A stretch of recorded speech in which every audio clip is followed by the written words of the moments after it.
나를 날마다 새롭게 하시고 내 영혼을 매 순간 새롭게 세우시는 신실하신 아버지 하나님을 찬양합니다. 오늘 예배의 자리로 저희를 모으시고 아버지께 예배드릴 수 있는 은혜를 허락하시니 참 감사합니다. 오늘 말씀 선포하실 이윤재 목사님에게 말씀의 권능을 더하여 주셔서 말씀 가운데 성령의 기름 부으심이 넘치게 하여 주옵소서. 그래서 말씀 듣는 저희들에게 풀어내고 열리는 성령의 역사가 있게 하여 주옵소서. 참 생명의 근원 되시는 우리 주 예수 그리스도의 이름으로 감사히 기도드렸습니다. 아멘.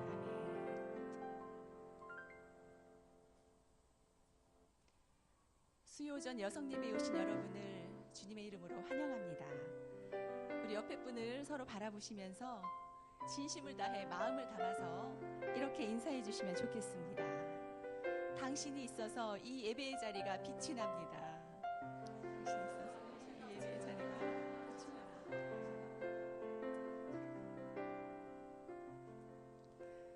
오늘 인천 온누리교회에 또 수요오전 여성예배에 처음 참석하신 분 계시면 손들어 표해 주시면 좋겠습니다.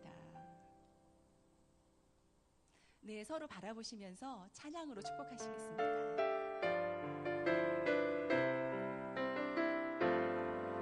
여호와는 너에게 복을 주시기를 원하며 너를 지키시기를 원하시며 여호와는 그 얼굴을 너를 향하여 드사 은혜와 평강 주시길 원하노라.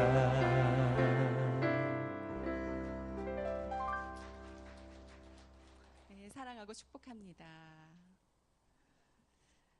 오늘 저녁 수요 저녁 부흥 예배 김요환 전도사님께서 말씀 전해 주십니다.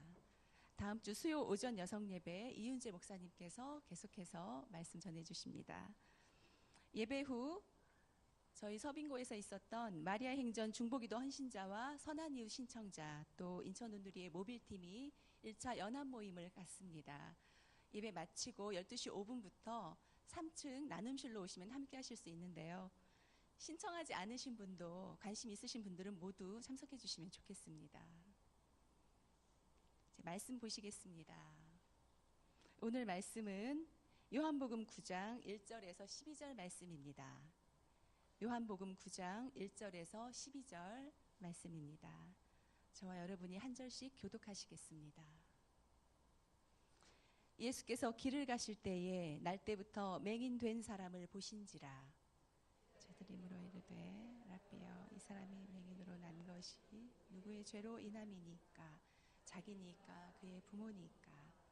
예수께서 대답하시되 이 사람이나 그 부모의 죄로 인한 것이 아니라 그에게서 하나님이 하시는 일을 나타내고자 하심이라. 때가 아직 낮음에 나를 보내신 이의 일을 우리가 하여야 하리라. 밤이 오리니 그때는 아무도 일할 수 없느니라. 내가 세상에 있는 동안에는 세상의 빛이로라. 이 말씀을 하시고 바르시고 이르시되 실로암 못에 가서 씻으라 하시니 실로암은 번역하면 보냄을 받았다는 뜻이라. 이에 가서 씻고 밝은 눈으로 왔더라. 이웃 사람들과 전에 그가 거리는 것을 보았던 사람들이 이르되 이는 앉아서 구걸하던 자가 아니냐. 어떤 사람은 그 사람이라 하며 어떤 사람은 아니라 그와 비슷하다 하거늘 자기 말은 내가 그라 하니. 그들이 묻되 그러면 네 눈이 어떻게 떠졌느냐. 대답하되 예수라 하는 그 사람이 진흙을 이겨 내 눈에 바르고 나더러 실로암에 가서 씻으라 하기에 가서 씻었더니 보게 되었노라. 같이 읽으시겠습니다. 그들이 이르되 그가 어디 있느냐. 이르되 알지 못하노라 하느니라. 아멘. 이윤재 목사님께서 실로암 못에 가서 씻으라 라는 제목으로 말씀 선포해 주시겠습니다.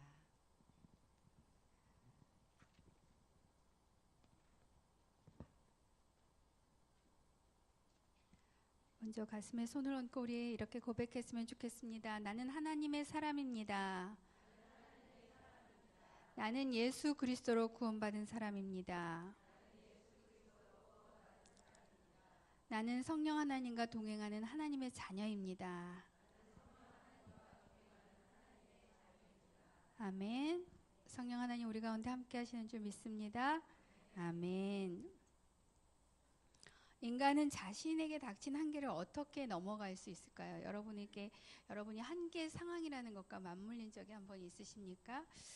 몇 년 전에 그 희망 전도사로 알려진 릭 부이치치가 한국에 와서 많은 성인들뿐만 아니라 우리 청소년들에게까지도 희망의 메시지를 전한 적이 있습니다.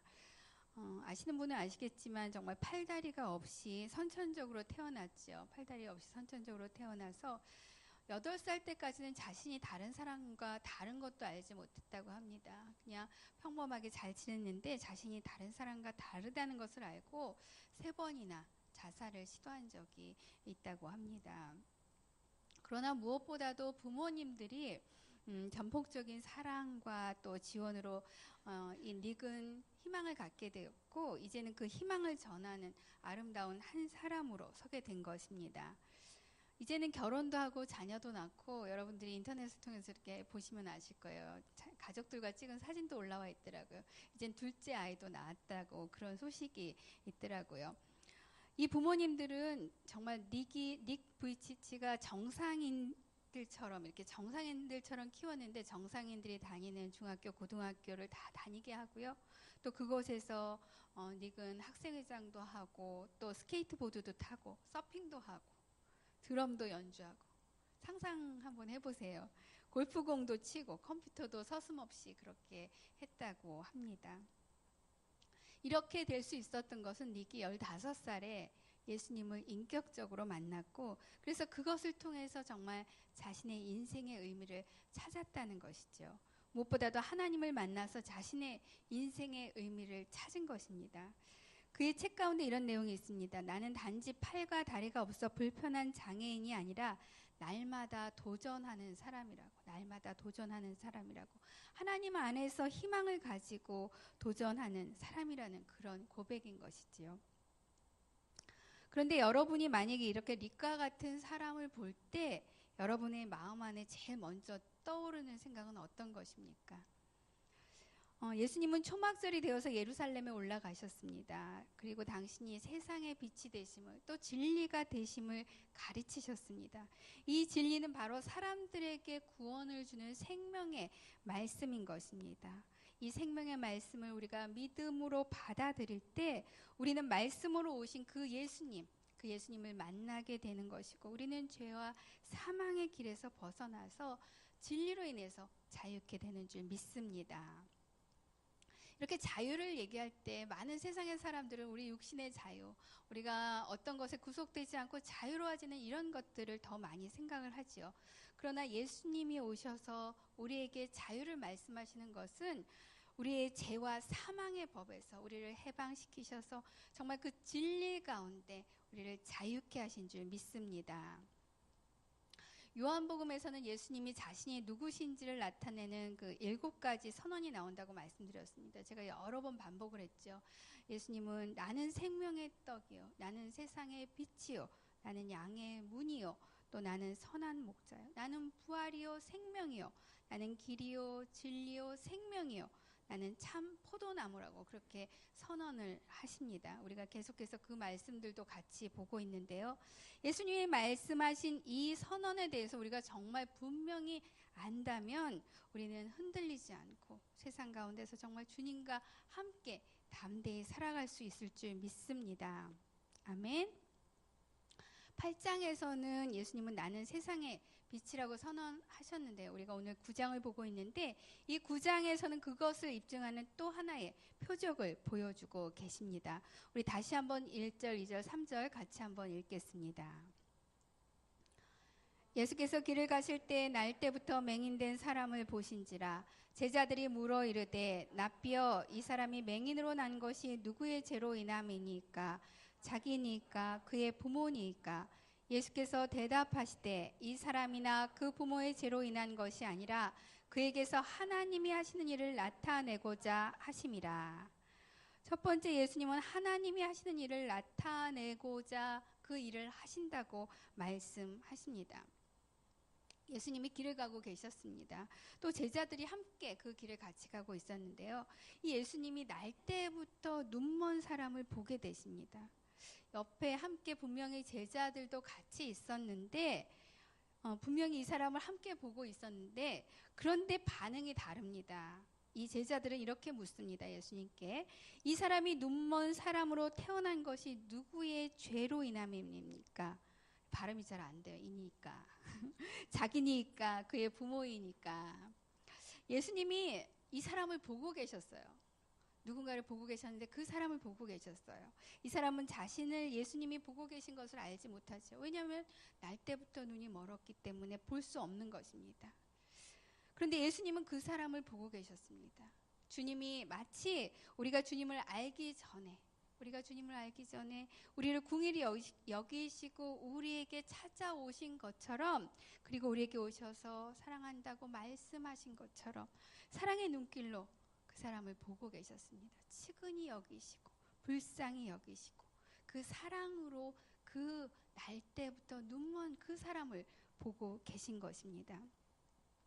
그런데 똑같은 자리에 제자들도 함께 있었는데 제자들은 그 현상을 보고 죄로 연결시켜 버립니다. 제자들이 이렇게 단정적으로 그렇게 질문할 수밖에 없었던 것은요, 당시의 상황을 좀 이렇게 보면 저희가 더 이해가 잘 될 것 같아요. 당시 유대교 안에서는 이제 복음서에도 자주 등장하지만 예수님이 많은 병을 고치시면서 자주 등장하는 병들이 있죠. 문둥병이나 소경이나 기머거리나 이런 병들이 그 병들에 대해서 죄의 징벌로 인한 것이다. 또 부모의 죄 때문이다. 이렇게 그들은 이해하고 그렇게 단정 지었던 것입니다. 우리도 이런 실수를 얼마나 많이 하고 있는지 모릅니다. 어떤 사람이 갑자기 병이 들었다는 소식을 들으면 여러분의 반응은 어떻습니까?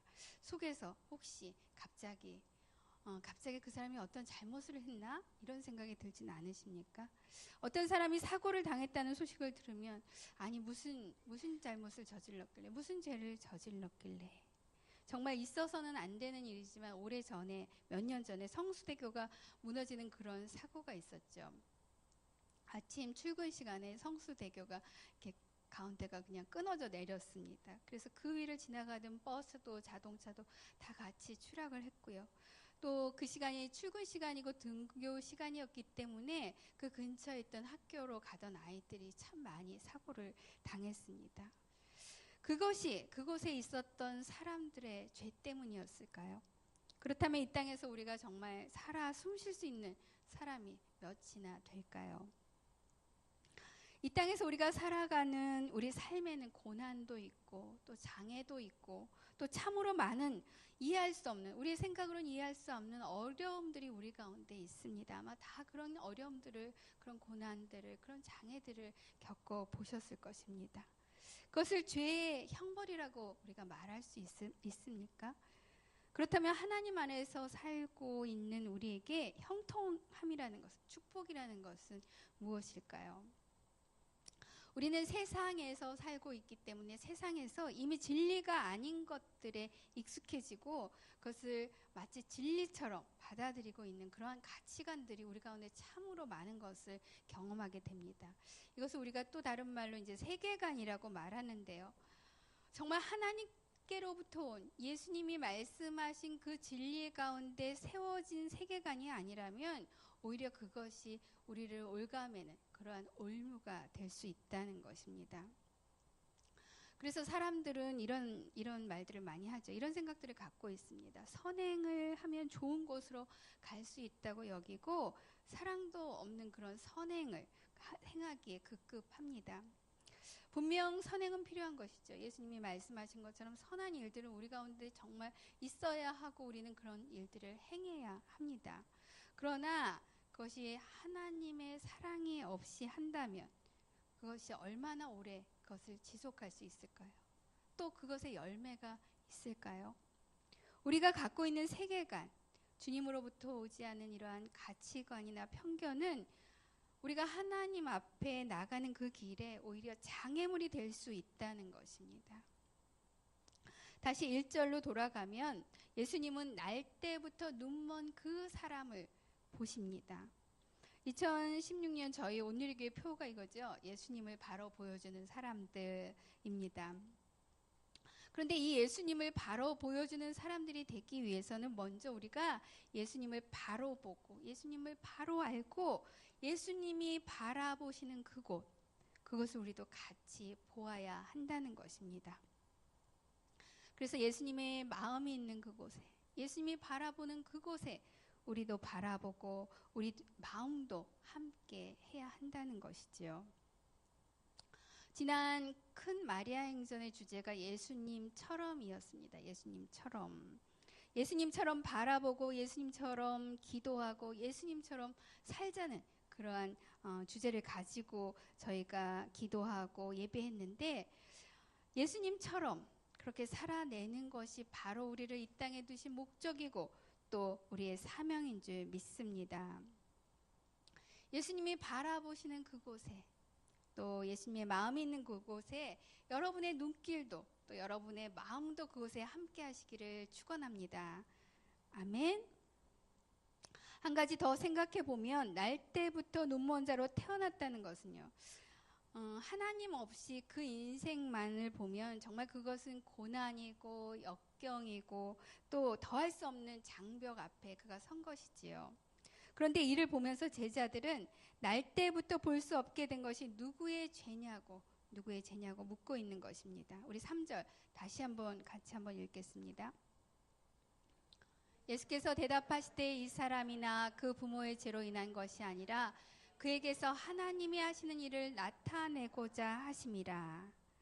예수님은 이 사람이나 그 부모의 죄로 인한 것이 아니라 그에게서 하나님이 하시는 일을 나타내고자 하심이라고 그렇게 말씀하십니다. 하나님이 하시는 일을 나타내고자 하심이라는 것이지요. 우리 앞에 있는 고난이, 우리 앞에 있는 정말 견딜 수 없는 이 고난이, 이 고통이, 그것이 하나님이 하시는 일을 나타내고자 한다고 말씀하십니다.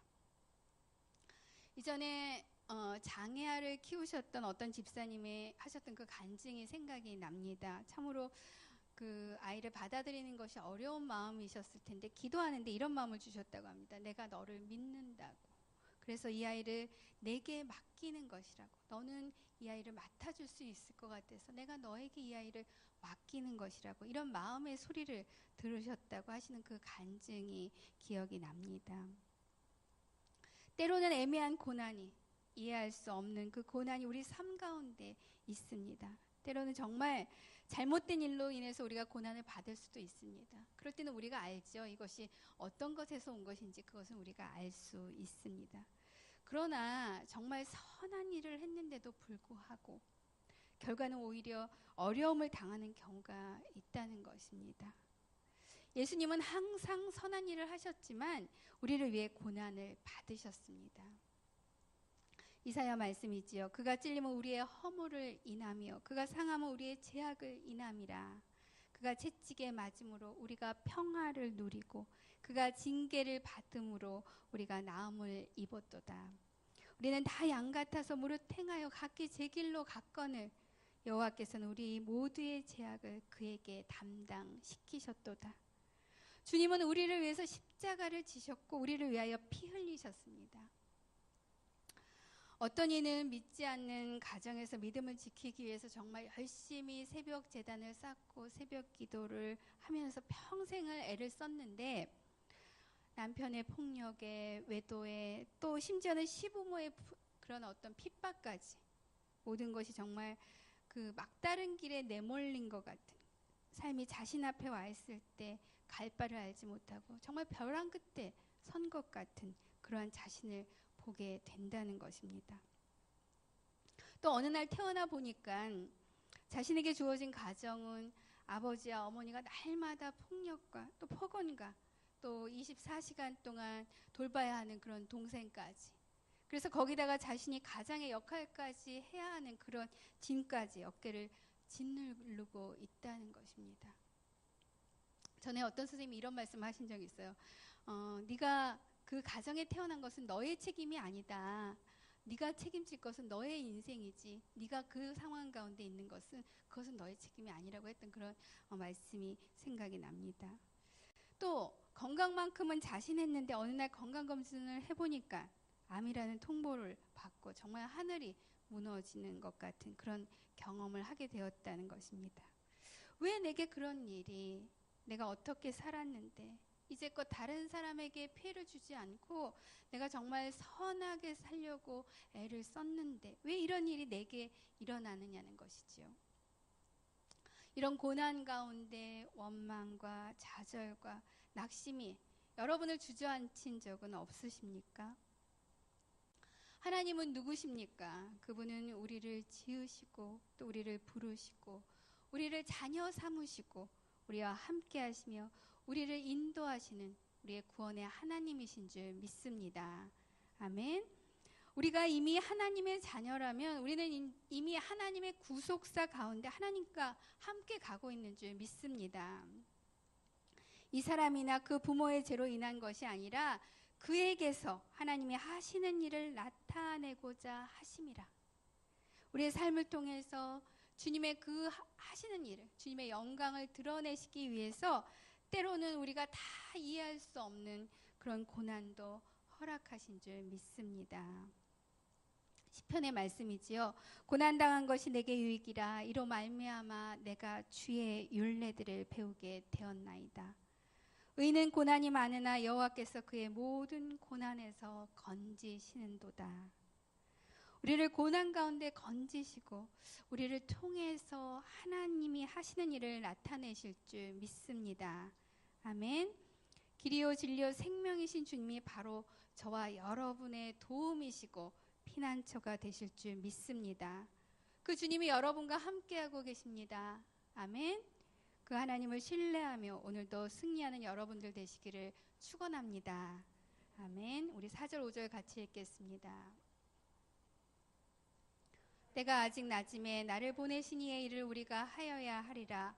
밤이 오리니 그때는 아무도 일할 수 없느니라. 내가 세상에 있는 동안에는 세상의 빛이로다. 두 번째, 나를 보내신 이의 일을 우리가 하여야 하리라고 말씀하십니다. 이것은 사명에 대해서 말씀하고 계시는데요.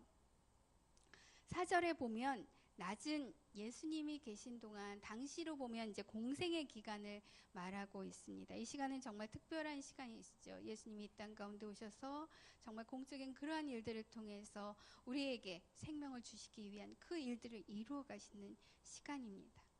지금은 이제 다시 오실 그 주님을 기다리는 이제 마지막 때에 우리가 살고 있습니다.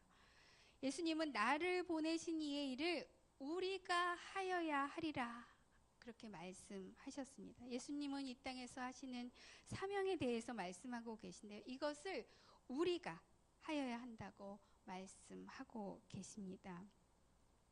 예수님께서는 제자들을 부르셨고요. 제자들과 함께 하나님께서 맡기신 그 일들을 하셨습니다.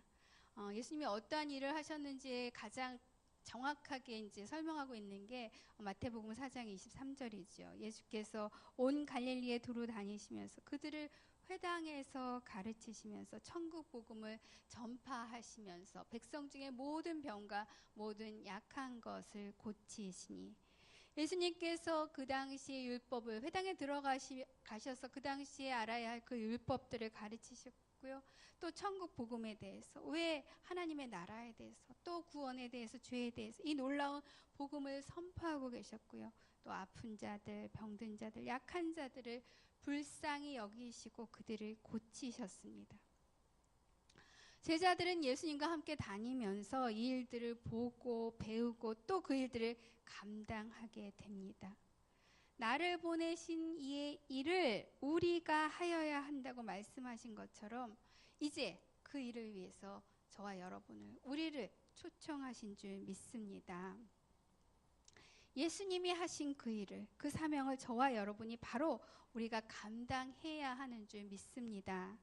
그것이 바로 여러분을 향하신 하나님의 뜻인 줄 믿습니다. 아멘. 예수님은 세상의 빛이십니다. 8장에서도 나눴지만 예수님은 세상의 빛으로 오셨고 빛이 오면 어둠은 사라집니다. 내가 세상에 있는 동안에는, 예수님이 계신 동안은 언제나 빛으로 계시다는 것입니다. 예수님이 빛이시기 때문에 그 생명의 빛으로 우리와 함께하고 계신다는 것이지요. 낮이 지나면 밤이 올 것입니다. 그때는 아무것도 할 수 없습니다. 낮은 예수님이 나는 세상의 빛이라고 하신 말씀처럼 이 땅에 오셔서 메시아로 우리를 위해서 구원의 빛으로 예수님을 보내신 그분의 그 일을 하시는 것입니다. 그러나 밤은 예수님이 십자가 못 박혀서 죽으심으로 이 땅에서 메시아를 전하는 그 사역이 끝나버린 때, 그 어둠의 때를 말하는 것입니다. 우리는 그 밤이 오기 전에 우리에게 맡기신 그 일을 우리가 감당해야 하는 줄 믿습니다. 아멘. 예수님은 세상의 빛이십니다. 주님은 빛이시고 지금은 그 빛이, 그 구원의 빛이 구원을 받을 자들을 위해 있기 때문에 우리에게 그 빛을 전하는 그 사명을 우리에게 주셨고 또 그 빛을 전하는 것이 우리의 일인 줄 믿습니다. 그것이 바로 하나님의 일이고요. 저와 여러분에게 우리에게 주신 사명인 줄 믿습니다. 아멘. 예수님이 날 때부터 눈먼 자를 보시고 그를 만나신 것처럼 세상에 있으나 그 빛을 볼 수 없는 그 눈먼 자들을 향해서 그 빛에 대해서, 구원의 빛에 대해서, 생명에 대해서 우리는 전해야 하는 것이지요. 아직 낮음에 나를 보내신 이를, 보내신 이의 그 일을 우리가 하여야 하리라. 세상에 비치신 예수님을 어두운 세상에 전하는, 어둠에 갇혀서 볼 수 없는 그들을 우리가 정죄하고 손가락질하고 우리가 구별해서 그 담을 쌓는 것이 아니라 그들에게, 세상 가운데 나가서 그들에게 그 빛을 전하는 그 사명을 감당하는 여러분 되시기를 축원합니다. 아멘. 그런데 예수님은 날 때부터 이 눈먼 자를 보시고 참 이상한 행동을 하십니다. 우리 6절 7절 같이 읽겠습니다. 이 말씀을 하시고 땅에 침을 뱉어 진흙을 이겨 그의 눈에 바르시고 이르시되 실로암 못에 가서 씻으라 하시니, 실로암은 번역하면 보냄을 받았다는 뜻이라. 이에 가서 씻고 밝은 눈으로 왔더라. 고대 사회에서는 특별한 약이 없었기 때문에 눈병이 났을 때 이렇게 침을 발라서 치유하는 일이 있었다고 합니다. 여러분은 안 하시는지 모르겠지만 우리의 모기에 물리면 어떻게 해요? 침 이렇게 발라서 일단 응급처치를 하죠. 제가 그렇게 했더니 저희 남편이 기겁을 하더라고요. 제발 좀 그렇게 하지 말라고. 예수님은 각 사람의 병에 따라서 다양한 방법을 사용하시는데요.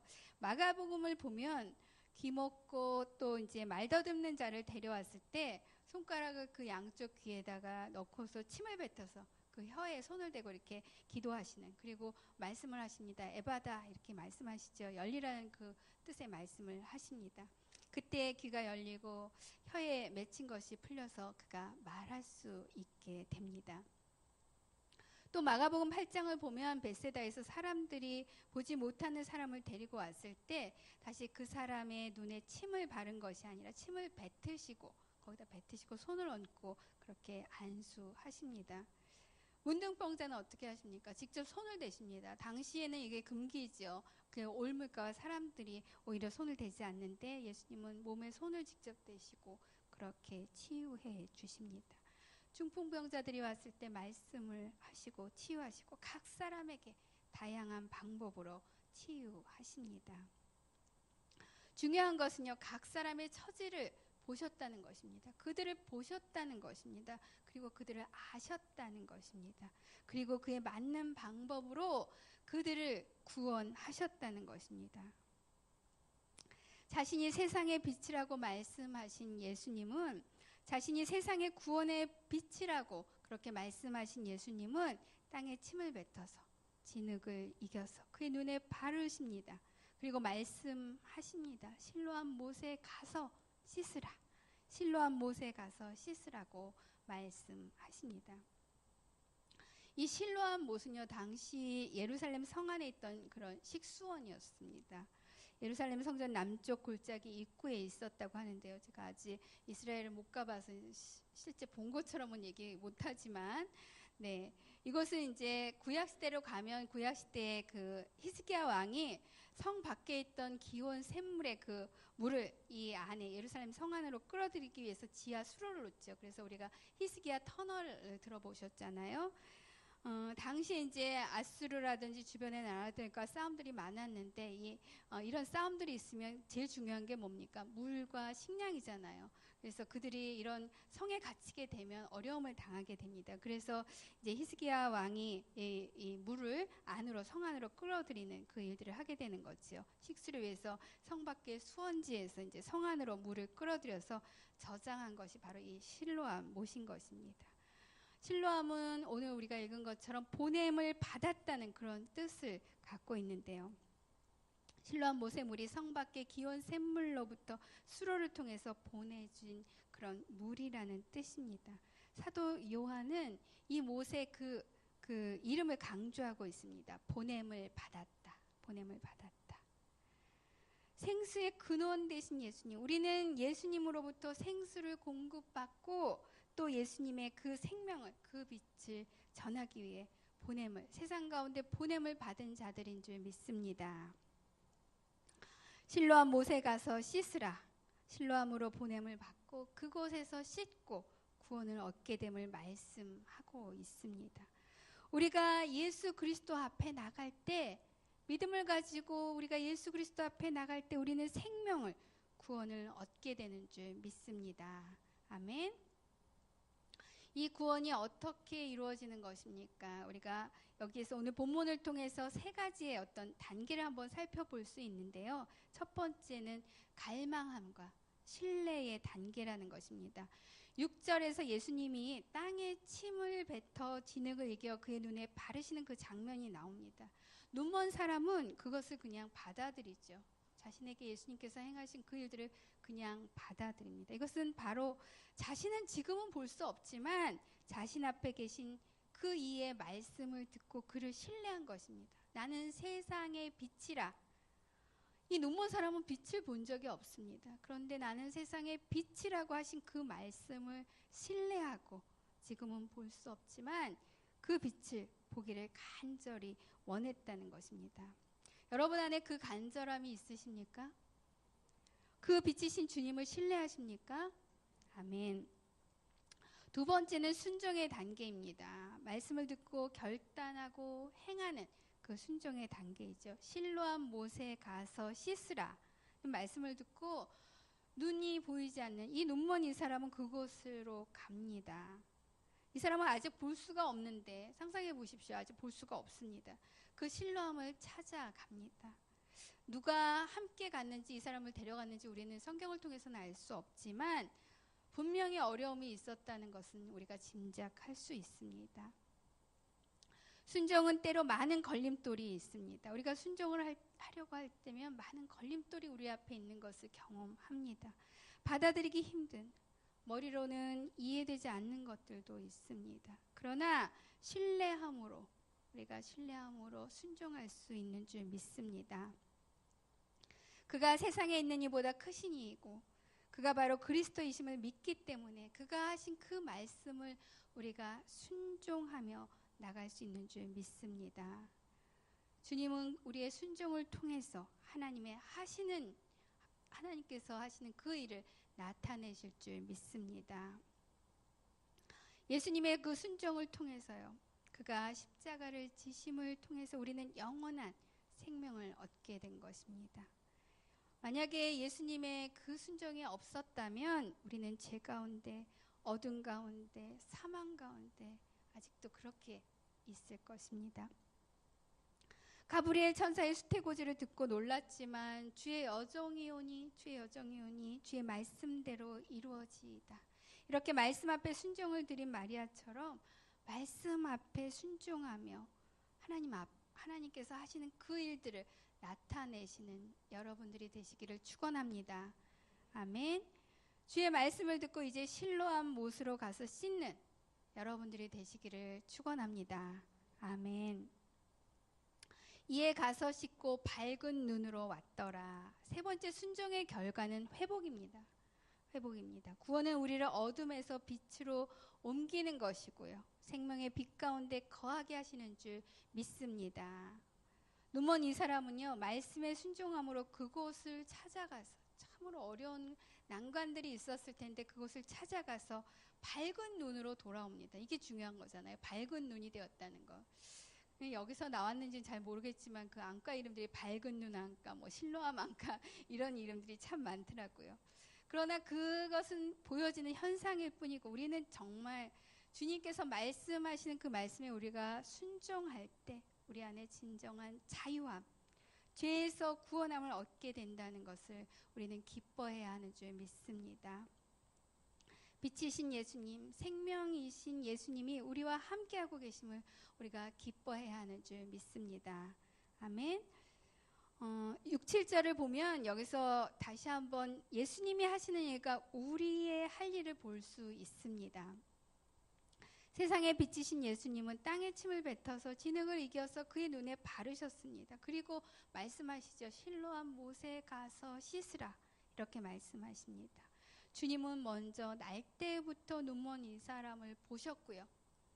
그를 치료하셨고요. 말씀하셨습니다. 실로암 못에 가서 씻으라. 이 눈먼 사람은 그 말씀을 듣고 순종합니다. 그리고 밝은 눈으로 돌아옵니다. 이것은 기적인 것이죠. 그냥 우리는 성경 말씀을 통해서 너무나 그냥 당연하게 읽지만 이건 상상해 보세요. 날 때부터 볼 수 없었던 사람이 본다는 것, 그것은 기적인 것입니다. 죄인된 우리가 생명을 얻고 영원히 산다는 것, 이것은 기적입니다. 핍박하고 무시하고 또 우리를 힘들게 하는 그 사람을 용서하고 용서했을 뿐만 아니라 심지어 주님이 말씀하셨기 때문에 사랑하는 것, 이것은 기적인 것이지요. 그러나 분명 기적은 우리 가운데 있다는 것입니다. 왜냐하면 주님이 우리 가운데 계시기 때문에, 저와 여러분 가운데 계시기 때문에 이 기적이 우리 가운데 일어날 줄 믿습니다. 아멘. 세상의 빛이 우리 가운데 계시기 때문에, 빛 대신 그분의 생명이 우리 가운데 있기 때문에 우리는 변화되고 또 우리는 눈을 뜨고 그 빛을 보고 영생을 얻은 자로 살게 되는 줄 믿습니다. 아멘. 우리 8절 9절 같이 읽겠습니다.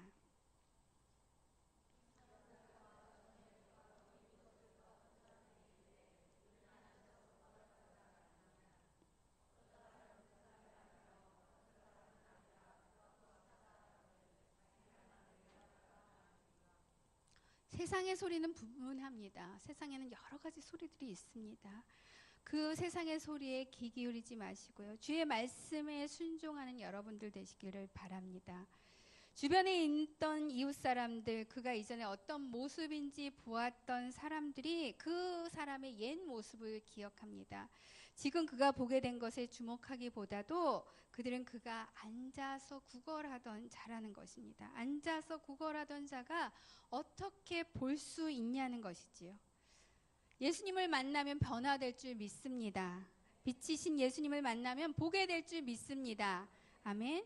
예수님을 만나서 이제 새롭게 변화되었는데 때로는 변화된 현재의 모습을 인정하고 보아주지 않고 내가 어떻게 달라졌냐고 여전히 정죄하고 비판하고 우리의 눈이 그렇게 과거에 머물러 있는 것은 아닌지요. 주님은 우리의 과거가 아니라 주의 생명을 가진 우리를 보고 계십니다. 우리의 미래의 희망을 걸고 우리를 믿어주시는 것이지요. 그런데 여전히 우리는 우리의 남편이, 우리의 자녀들이 조금씩 변화되고는 있는데도 불구하고 그렇게 그 변화된 것을 보고 보아주는 것이 아니라 계속해서 이전의 모습을 들춰내고 또 지적하고 정죄하고 판단하는 것은 아닌지요. 저도 제가 제일 저희 자녀에게 제일 많이 하는 것이 이 모습인 것 같아요. 이전의 모습을 자꾸 끄집어내는 그런 습성이 저 안에 이렇게 올라오는 것을 보게 됩니다. 사람들은 그를 알아보지 못하고 말들이 많은데 날 때부터 눈멀었던 이 사람은 자신이 그라고 바로 그 사람이라고 자신을 밝힙니다. 우리 10절, 11절, 12절 같이 한번 읽겠습니다.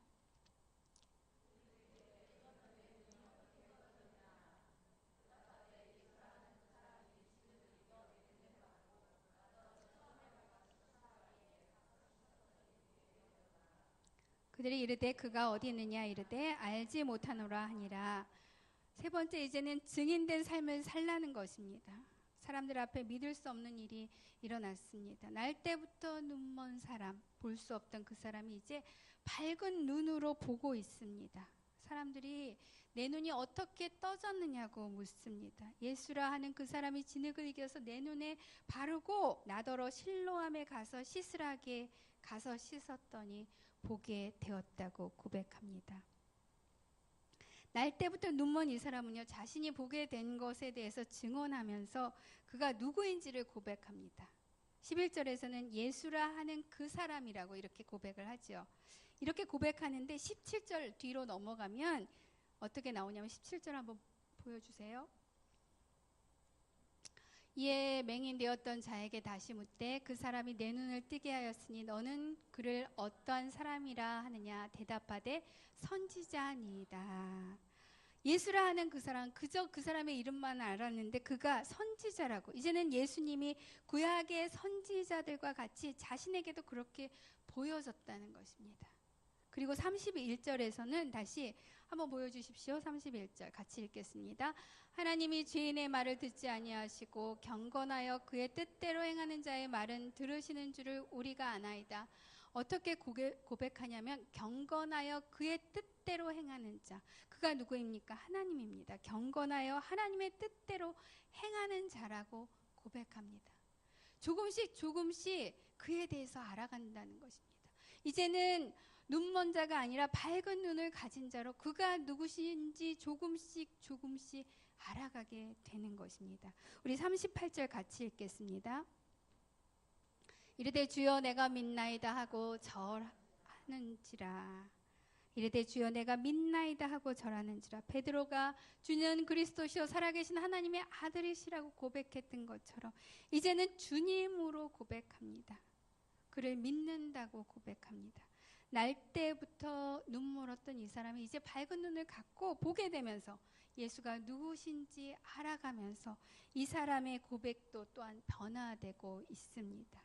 예수라는 그 사람에서 이제는 주님이라고 그 믿음의 고백을 드리는 것입니다. 여러분은 예수님을 어떻게 고백하고 계십니까? 세상의 빛으로 오신 예수님, 눈먼 자였던 우리에게 오셔서 빛으로 함께 하시는 그 주님을 여러분은 어떻게 고백하고 계십니까? 주님은 우리의 과거가 아니라 지금 우리를 보고 계십니다. 우리와 함께하고 계신 줄 믿습니다. 밝은 눈을 뜨게 된 우리를 보고 우리에게 현재 이렇게 눈을 뜨는 우리를 기뻐하시면서 또 우리의 미래를 더 기뻐하고 계신 줄 믿습니다. 세상의 빛으로 오신 주님은 우리에게 빛이 되시고요, 생명이 되시고 길이 되시는 줄 믿습니다. 실로암 못에 가서 씻어라. 오늘 우리가 주님 앞에 드려야 하는 그 믿음의 고백은, 순종은 무엇입니까? 십자가를 지시고 죽으시고 부활하셔서 영원한 생명을 주신 주님, 우리를 사랑하실 때 끝까지 사랑하신 그 사랑을 기억하며 오늘 우리에게 말씀하시는 그 말씀에 순종하여 밝히 보게 되는 저와 여러분이 되시기를 축원합니다. 아멘. 오늘 우리에게 주신 말씀을 기억하며 기도하며 나가기 원합니다. 우리를 바라보시는, 우리를 긍휼히 또 우리를 불쌍히 여기시고 우리를 바라보시는 그 주님 앞에 우리가 있습니다. 주님의 말씀 앞에 또 주님 앞에 서 있는 우리가 주님 앞에 드려야 하는 그 고백은, 믿음의 고백은 무엇입니까? 여러분은 그 주님 앞에 어떤 고백을 드리시겠습니까? 실로암 못에 가서 씻어라. 여러분의 가야 하는 그 실로암 못은 어디입니까? 여러분이 드려야 하는 그 순종의 예배는 무엇입니까? 주님이 원하시는 것, 말씀하시는 것, 내가 드려야 할 그 순종은 무엇입니까? 주님이 바라보고 계시고 또 마음이 있는 그곳은 어디입니까? 주님이 함께 가기 원하는 그곳은 어디입니까? 이 시간 그곳을 바라보며 주님 앞에 고백하며 나가기 원합니다. 이 시간 그것을 바라보며 다시 한번 순종의 그 기도를 주님 앞에 드리며 나가기 원합니다. 같이 기도하겠습니다.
시간 다시 한번 기도하며 나갈 때 우리에게 오신 것처럼 눈먼 자였던 내게 오셨던 것처럼 이제는 예수 그리스도로 인하여 그 빛이신 주님으로 인하여 그 생명이신 주님으로 인하여 내가 보게 된 것처럼 주님, 제가 사랑하는 자들 아버지, 그들이 정말 주님의 빛을 보기 원합니다. 주님의 생명을 가진 자로 살기 원합니다. 이 시간 기도할 때 우리 가족 안에 또 내가 사랑하는 자들 그 안에 주님의 빛이 없어서 아직도 어둠 가운데 갇힌 그들을 위하여 이 시간 기도하기 원합니다. 그들을 주님 손에 올려드리며 기도하기 원합니다. 주님 만나 주시옵소서. 주의 빛으로 오시옵소서. 그래서 정말 그들이 밝은 눈을 가진 자로 주님을 알아볼 수 있도록 주님을 만난 그 기쁨을 나누는 자로 그렇게 살 수 있도록 주님 역사하여 주시옵소서.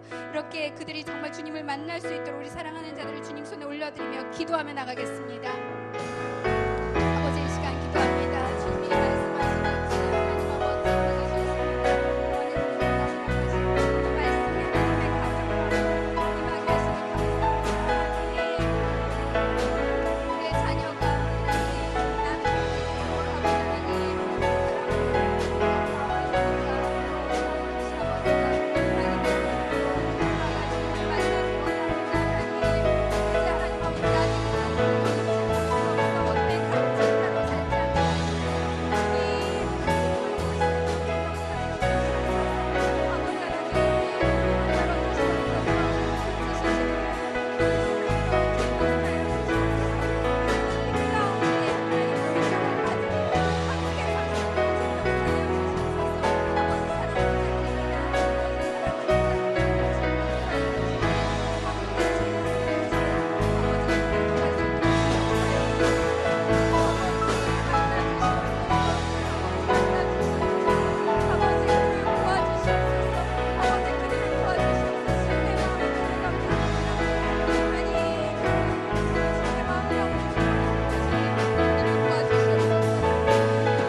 더 기도하기 원하는데 이 시간에는 특별히 온누리교회를 위해서 기도하기 원합니다. 특별히 온누리교회 가운데 주신 비전 엑지29 예수 바보 행전, 이것을 통해서 이 땅 가운데 열방 가운데 주님 세우신 목적대로 그 일들을 감당하는 교회 되게 하여 주시옵소서. 이제 목사님 가운데 함께 해주시기 원합니다. 붙잡아 주시고 성령으로 기름 부어 주시고 주님의 거룩한 통로로 온전히 사용하여 주시옵소서. 계속해서 기도할 때 우리 인천 온누리교회를 올려드리며 기도하기 원합니다. 특별히 세우신 서경남 목사님 가운데 함께 해주시고 기름 부어 주시고 영육간의 강건함으로 붙잡아 주시고 또 리더십 가운데 함께 해주셔서 이제 인천 온누리교회 특별히 송도 가운데서 예배하며 나갈 때 이곳에 두신 목적대로 그 일들을 이 지역 가운데 감당하는 거룩한 교회로 세워져 갈 수 있도록 주님 역사하여 주시기 원합니다. 우리 예배 장소를 위하여 또 기도하기 원합니다. 계속해서 이번 주도 연세대학교에서 예배하며 나갈 것입니다. 그것이 정말 거룩한 구별된 장소가 되게 하시고 그곳에서 정말 주님을 만나는 역사가 일어나게 하시고 그곳의 말씀 가운데 또 모든 예배 가운데 주님께서 기뻐 받으신 예배로 그렇게 드려질 수 있도록 성령 하나님 함께하여 주시옵소서. 계속적으로 인천 온누리교회를 통해서 이 송도 땅 가운데, 인천 가운데 행하실 그 일들이 준비되어지고 또 그것을 위해서 기도하게 하여 주시옵소서. 특별히 수요 오전 여성 예배 가운데 함께 하여 주셔서 주님, 주께서 부르시는 예배자들, 기도자들 이곳에 모여서 함께 기도하며 예배하며 나갈 수 있도록, 이것이 정말 주님을 만나는 지성소가 되게 하시고 이곳이 정말 치유와 회복이 있는 그곳이 될 수 있도록 주님 함께 하여 주시옵소서. 이렇게 다시 한번 기도하며 나가겠습니다.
볼 수 없었던 우리를 부르셔서 우리 가운데 오셔서 주님, 우리의 눈을 뜨게 하시고 주님이 빛 되심을, 생명 되심을 알게 하시고 또 우리 안에 함께하여 주셔서 우리가 생명을 가진 자로 이 땅 가운데 살게 하신 예수 그리스도 그 이름을 찬양합니다.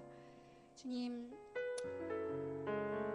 이제는 정말 우리의 삶을 통해서 우리가 다 이해하고 받아들일 수 없는 그 고난 가운데서도 다시 한번 주님이 우리를 통해서 정말 그 하나님의 일들을 나타내기 위함이라는 그 말씀을 다시 한번 마음에 담고 또 기도하며 나갑니다. 주님, 우리에게 맡기신 그 일들을 정말 주님의 뜻 안에서 잘 감당하는 주님, 그러한 예배자로, 기도자로 주님 우리가 서게 하여 주시옵소서.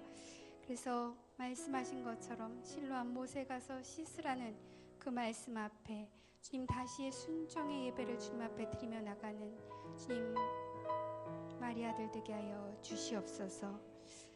정말 주님이 그리스도 되심을 날마다 고백하며 우리의 삶의 모든 자리가 예배의 자리가 되게 하시고 우리가 주님이 원하시는 그 일들을 감당하는 거룩한 통로로 살게 하여 주시옵소서.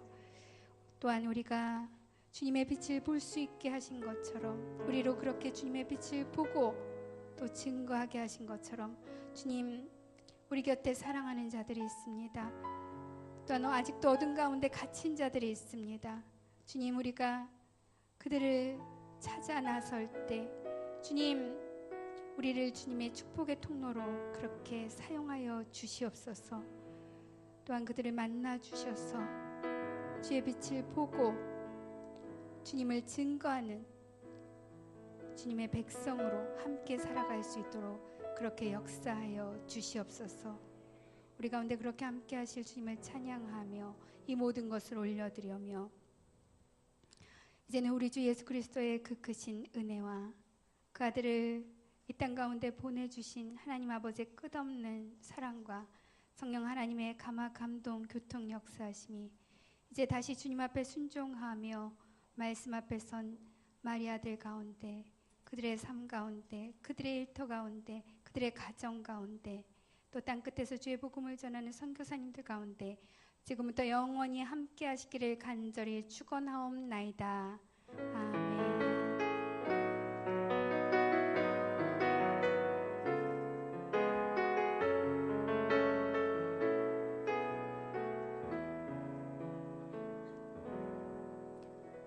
네, 우리 예배를 받으신 하나님께 감사의 박수를 올려드리겠습니다. 네, 우리 서로 한번 이렇게 바라보시면서 축복했으면 좋겠습니다. 네, 밝은 눈으로 순종하며 삽시다. 네, 여러분을 통해서 행하실 그 일들을 기대하며 또 오늘도 또 한 주일도 승리하시는 여러분 되시길 바랍니다. 감사합니다. 네, 다음 주 수요일 날 수요예배 가운데 뵙겠습니다. 감사합니다.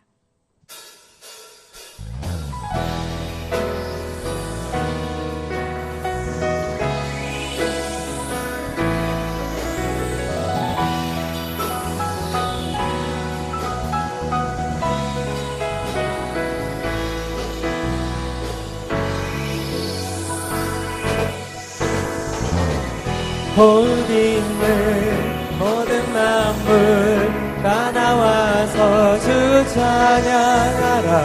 어디 있는 모든 만물 다 나와서 주 찬양하라. 이른 아침에도 늦은 저녁에도 난 언제나 주님 찬양해. 기쁨 넘칠 때도 슬픔 다가와도 난 언제나 주님 찬양해. 주님 없는 주의 사랑, 주의 권세 존귀 능력 알게 되면 찬양케 되리. 우리 있는 모든 만물 다 나와서 주 찬양하라. 우리 있는 모든 만물 다 나와서 주 경배하리.